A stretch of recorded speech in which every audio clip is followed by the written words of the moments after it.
What's going on, guys? We are here talking about the Rocket League Spring Series. It has come and gone. We'll be playing a little bit of the European final here because it's relatively short, so we should see most of it by the time that this video is over. But I wanted to go over, kind of recap the Spring Series. I didn't get a lot of time to do predictions or anything like that on this channel beforehand, and I didn't get a chance to recap them because it's been busy moving and all that. So I figured let's throw them all into one little recap, and we will talk about, some winners, some losers, and all of that. So we'll be going back and forth between the gameplay, and then also I'm just going to throw up the brackets and all that stuff as we talk about it. But first thing I wanted to start off with the Spring Series is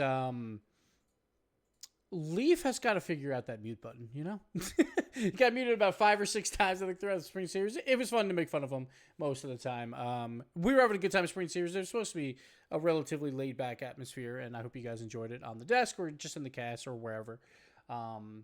Sometimes the hours were a little bit rough, like the OCE ones, but all in all, I think everyone had a good time.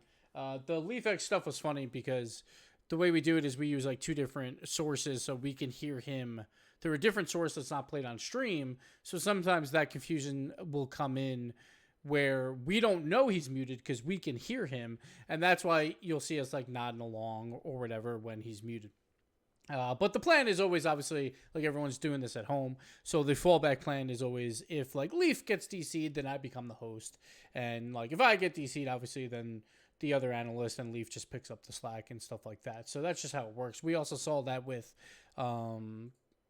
who was it? I think it was James. I can't remember. Like there was someone that DC'd, or Corelli DC'd, or Turtle DC'd, maybe. I think it was Turtle DC'd, I believe, during a cast, and then Jorby just came in and filled in, and that's just kind of the plan. Things are going to happen. Everyone's using their internet nowadays, so everyone's internet is a little bit bottlenecked sometimes. So, but it all worked out in the end. But we had a good time. I hope you guys did too. Moving on from there, some of the fun moments too were just the player interviews. I feel like everyone was having a good time with them. Very casual. We did it a little differently than we do normally for like RLCS. Is we actually brought them into our calls during the break time, which we normally don't do or have a chance to during the 10-minute breaks or whatever that we have, and we get to chat them up a little bit and tell them our questions if we want to, or just talk to them. And I think that was a good way to get them comfortable with us because we're just a bunch of goofballs just in there just saying dumb stuff. So I think they kind of got warmed up to it from that. So that was always good. We got some good personalities out of the players, which is always fun. Moving on from there, let's talk about the actual brackets and biggest winners and biggest losers of the Spring Series entirely. Like, obviously, people won the whole thing, but we're not going to talk about that right now. First, I want to talk about the biggest winners, outside of winners, except for Avidity Esports, because, they weren't supposed to win theirs. Everyone else, I feel like, relatively predictable. Like, I think I had almost every grand final exactly right, except for South America. But that was not because I'm a genius. It was just because they were relatively predictable throughout. So we look over at South America here, and we see Avidity Esports. Like, the cool thing about them is, they're probably, like, out of all of, like, the things that happened in Spring Series, I think that was the most feel-good moment was Avidity Esports winning it all. Because you got Firefox and Habercamper, been a duo for 3 years at this point. Haven't really won anything big. No Worlds appearances from them. They were supposed to go to Worlds this season, but obviously that didn't happen. So they got their revenge on 11's Esports, the team that they just could not beat. So good for them to get that win, the 4-2 over there. Then the surprise was Team Renewed actually came through, played them in the final, and we went to a Game 7, which was cool. But Avidity Esports, a huge surprise because everyone thought that 11's, after a record-breaking Dignitas-like season from Season 6 with a 21-4 record, that they were going to walk away with this easily. But Avidity surprised everyone. So they were definitely the biggest winner of them all. Moving on from them, I think the next biggest winner has to be Rogue, in my opinion, for North America, because it was like the weirdest thing. They shouldn't have even been in it. They didn't qualify, but the team that did qualify, one of the players' birthdays was 2 days after the age requirement. So he turned 15 2 days too late, so they had to forfeit their spot. Rogue played Endpoint in a qualifier tiebreaker to see who would make it, and then once they made it, well, guess what? Their reward is to play G2 at the start, and they lose that, but then they make a good lower bracket run, beating the 72-piece connector, Pittsburgh Knights, which was a pretty big win after Pittsburgh Knights looked pretty good versus NRG in the reverse sweep there. And then obviously the giant win versus Space Station Gaming, which is always huge when you're playing like a top 3 team for North America. So that all in all, they weren't even supposed to qualify, but instead they got a 3rd place finish. So Rogue, hats off to them. They did really well there. The other one would have to be Endpoint. I put Endpoint a little bit below Rogue because their run was a little bit more smaller, I guess you would say, because they went through the upper bracket, so they only went 2-2 while Rogue went 3-2. Plus, they got maybe a little bit of a benefit that Canyons, they took out Dignitas, so maybe their bracket got a bit easier, but obviously the Canyons, they still finished 4th, and they took down Dignitas, so you have to give them some credit there. But Endpoint, they took care of Barca really easily, and then they take down Canyons, lose to Vitality, and this is where it kind of fell apart for them. They did play pretty close with Dignitas, which is a good sign for them. 3rd place finish with Metsonoris coming in his first tournament. That's a big win. That's a big win for Endpoint. And this is a European region that is always very difficult to place highly in, so well done to them. Moving on, though, biggest losers. We got to talk about that as well. Ground Zero Gaming. Huge loss for them. They win the regional for South America, but people were still calling them not the best team I'm sorry, not South America, for OC. But people were still not calling them the best team in OC. Everyone's saying that the Renegades were that team. And they kind of proved it. Renegades obviously win the whole thing. But Ground Zero, they played the Renegades in the semifinals, which is kind of a bad bracket draw for them, obviously. But they didn't look good at all in that series. And then they fall to Canberra Havoc as well. So they finished in 5th when they were the best team in OCE prior to this, or at least the one that won the regionals. So at worst, you would think maybe 2nd, maybe 3rd. But no, that's a very, very poor performance from them. So they get my biggest loser award there. Followed by 11's Esports. We kind of talked about them a little bit. They were supposed to dominate this bracket. Not only did they not dominate, they didn't even make the grand finals. It was the only team that I predicted in the grand finals that did not make it out of all 4 spring series. And honestly, you would be an idiot if you didn't predict them to win it all. So, like 11's, this was not a good performance from them. They have to find a way to obviously bounce back. For South America as a whole, they are a very poor region about bouncing back after a loss in an upper final to then play in that lower final. So there's something going on there, but they got to get that mentality worked out. And then finally, my last biggest loser was Barca Esports. Like, I wasn't expecting too much from Barca, but even that, I was surprised with how poorly they played. They scored only 3 goals against Endpoint, scored 1 goal versus Dignitas. They got swept out of the tournament as the 4th seed. They got the auto qualification spot, and honestly, with the way they performed, I think they're very happy that they even were in this tournament. So Barca, they definitely got to pick up the pieces and figure out something to work on from there. Moving on from that, we were supposed to show more gameplay, but we're probably mostly going to show brackets here. We're going to talk about most predictable bracket. I think that one's relatively easy. I think that has to be North America. So North America comes in. You have 2 teams that are not in the RLCS, and guess what? They come in last. Not a surprise there. And then after that, like, obviously there was some surprises, like Rogue is a big surprise. Pittsburgh Knights was the only one that made this bracket a little bit wonky by taking out Space Station Gaming for that first round. But after that, like, obviously Space Station, they still came out of their side, which is expected. But then they lose to Rogue. So the 2 big surprises are the 2 Space Station losses. You would expect them to lose to, like, the NRGs or the G2s.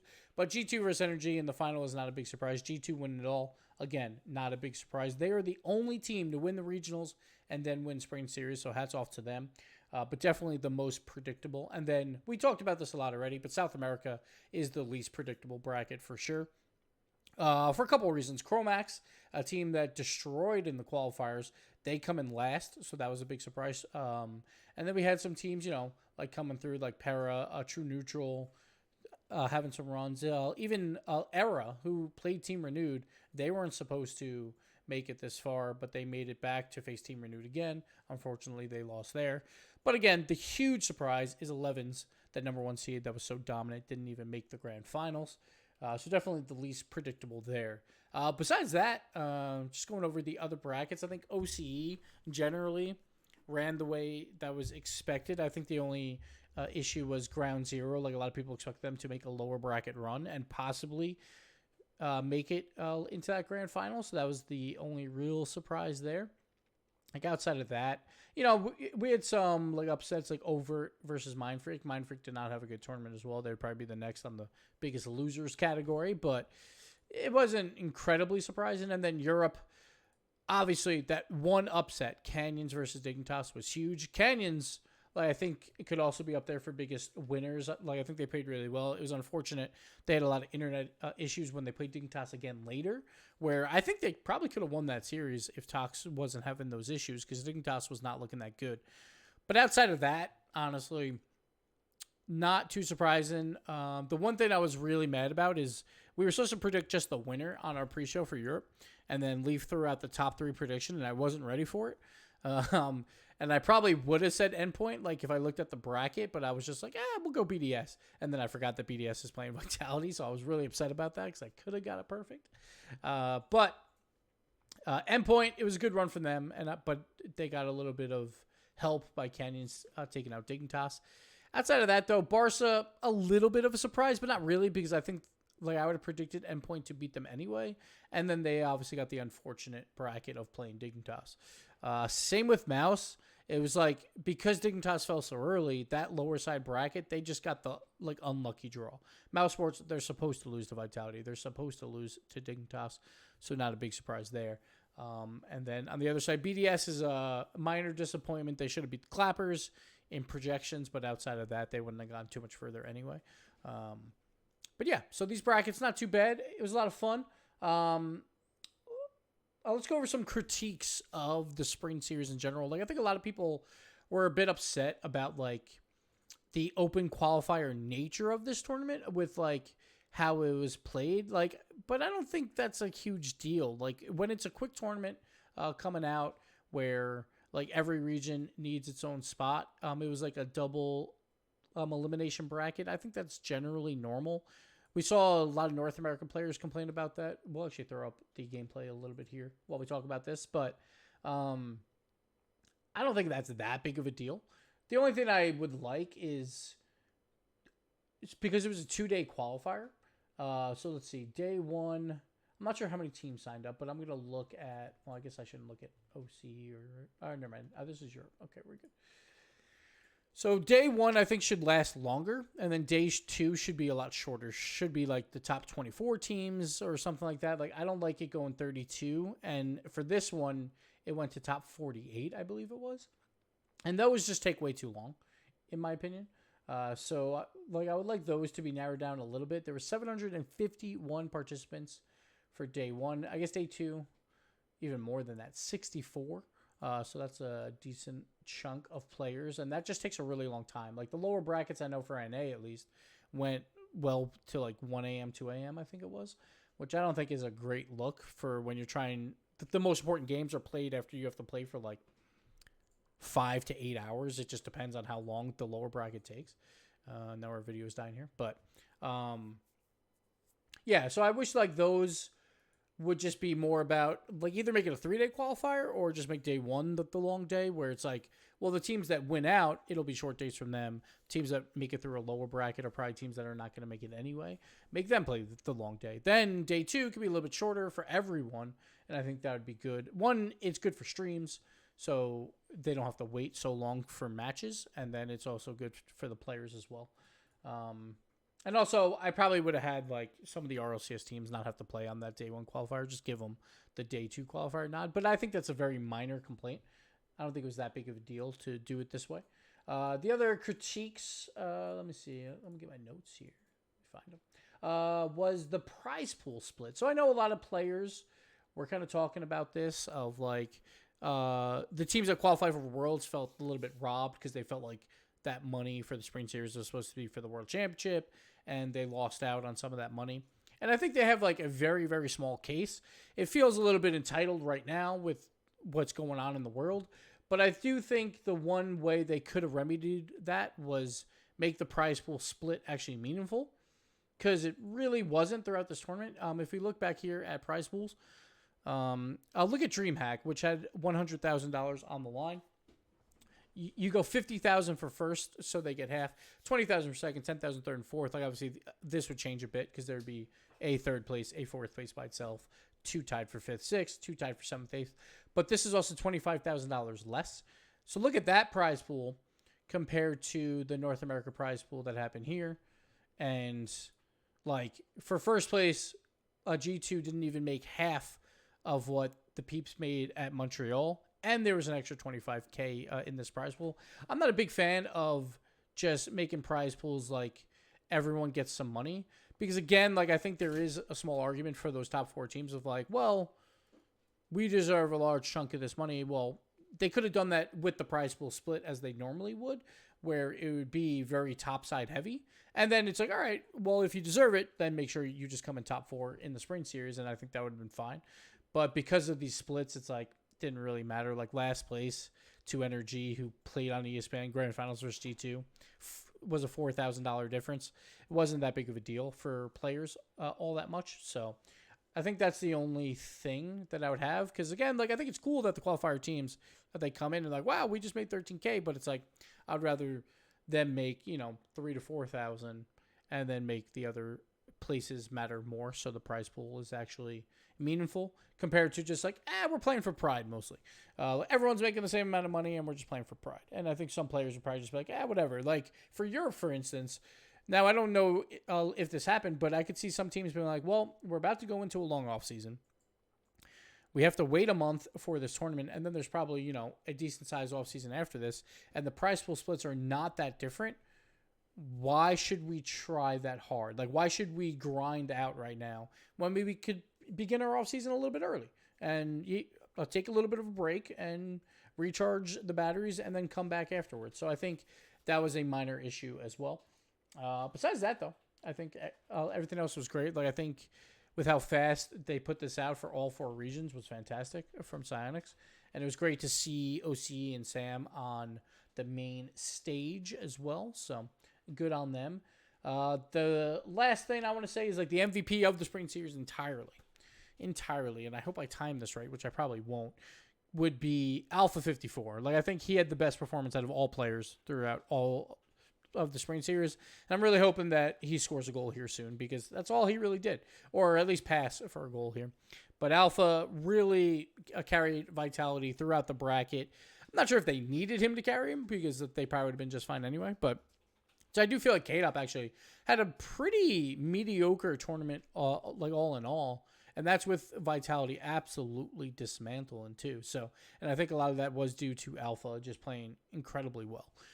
So kudos to you, Alpha. You win my non-official MVP of the entirety of the spring series. But on that, guys, I think that's about it for the recap. I hope you guys enjoyed the spring series, and hopefully we have more to come soon for Rocket League in the professional scene for all 4 regions. But we'll see when that news gets announced. If you didn't see, Johnny Boy, he announced a tournament called Fusion. I think it's just Fusion, where he's doing a little bit of a mixture of 1v1, 2v2, and 3v3 tournaments for the meantime for NA, which South America teams can play in that as well.